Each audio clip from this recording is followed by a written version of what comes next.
I'm glad that you'd mentioned shame. It's not a very popular topic, but the thing about shame is that shame lives in the shadows. And so when we speak about shame, we begin to bring it out of the shadows, and the more we speak about it, the less power it has over us. As I mentioned previously, when we have shame, we construct parts of ourselves in order to keep it concealed. And so it could be a particular aspect of our personality that we've developed, which could be an aggressive personality. It could be an always positive personality. Positivity, we see a lot of positivity in the world as well, and sometimes that positivity is there to cover up a very deep and abiding shame or doubt, feeling ashamed of the self, etc.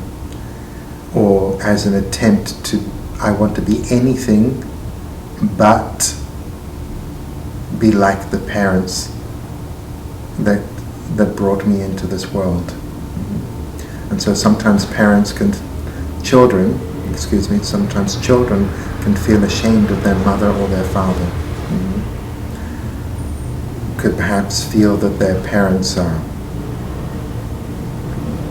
uneducated or stupid, and so sometimes we see this in family constellation work, where the child, for one reason or another, has taken on a position of superiority towards the family system. However, that position of superiority is there to cover up a deep sense of shame, and there's often a very deep longing that's hidden underneath that. And so very often, the very parent that we feel better than is the one that we long for the most. And so family constellation movements can be a way to create a bridge in order for that to happen. Each of us longs to be deeply connected to those who gave us life, and that's a very undeniable truth. So shame is there, and the more we talk about it, the less power it has over us.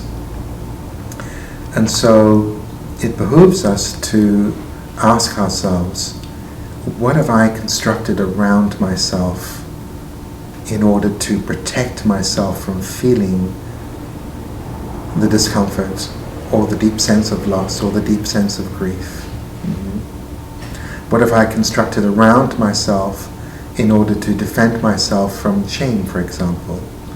And so as we enter this healing process, the self that we thought that we were, or the self that is interacting with the world, begins to crumble. And that brings up a lot of anxiety for individuals. I have often spoken about some people who are too capable for love, if that makes any sense to you. That they have a lot invested in being very capable in the world and capable of anything. And yet the vulnerability that is required to be able to just say the sentence, please just hold me, that takes real courage. And so we have capability and staunch independence, which is often a disguise for the deep wound of longing for connection. And so I will walk through the world on my own. And it could be that the child was very much on their own at a very young age, and so develop this capability and develop this independence as a way of survival. So it's not as if someone just suddenly decided to create this persona. The persona is there because of trauma and grief and neglect and rejection, etc. So there are real reasons why people create these aspects of themselves. And so back to the heart, and back to the discomfort, and back to the pain. It is my sincere belief that the heart can bear it all, no matter what it is. And so often we enter into the healing world hoping that if we see enough light, then we will be healed, that the light will take it all away. But my own experience has told me that the only way to resolve something is to look at it and to move right through the center of it. Move right through the center of it. So I remember back in the early 90s when I first sort of got onto my spiritual and healing path. So I'm talking about 1991, 1992. So I'm going to be 62 this year, so I've been doing this for a little while. I was into everything very, one could call it new agey, very new agey. And I was chasing the light and chasing the light and chasing the light and chasing the light. And because I had some real issues about who I was, even self-hatred I was dealing with, all very hidden, all under layers of shame. And so when I first came across constellation work, it was very raw and very real. Very raw and very real. And so that very first constellation that was set up for me, that was around the story of my mother being abandoned by her own mother, answered so many questions for me. Answered so many questions for me.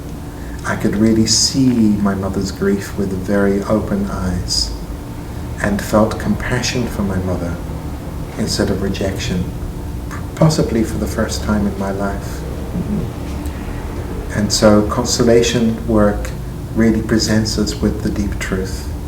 And so there's no escaping when we're using representatives to represent the real individuals, but they have access to the feelings and thoughts of those real individuals.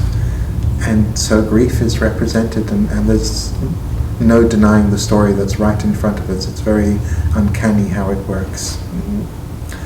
I've been involved in constellation work for a long, long time, and I could go into a long explanation as to how it works, but all of those words are completely meaningless. I've got to this place, so it just works. It just works. However, I do quickly want to say we don't use family constellations as a divining tool. So we're not using it specifically to get specific information or to find out secrets or anything like that. And so if a client comes to me with the request of, I want to find out what went on in my father's family, my answer is always no. We're not here to gaze into somebody else's life. If you come to me with, I want to look at my relationship with my father and how it's impacting my life and perhaps impacting my relationships with other people, then we start from there to look at that, and something about your father's family could be revealed as something that has impacted both him and then consequently you as well. But if you come with the agenda of wanting to look at somebody else's life, at least from me, the answer is always no.